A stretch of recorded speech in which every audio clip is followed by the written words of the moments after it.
po mga kalingap. Ito po yung bahay po na pinala po natin, pinapabahayan po. Pero, yun, pakita natin po guys.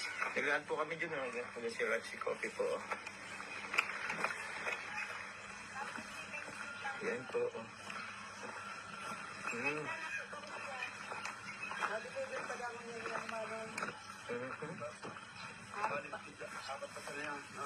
Hindi po, tigapat pala.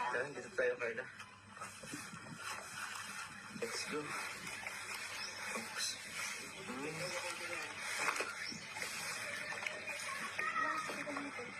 Ano to eh? Ano to eh? Yung mga gravel and sanda po dito. Ito po yung papabahayan po na area. Yun po, bala ano siya eh, 2 meters po. Galing dito sa may daanan. Nagpulot po tayo doon. Alam na po siyang kubo-kubo.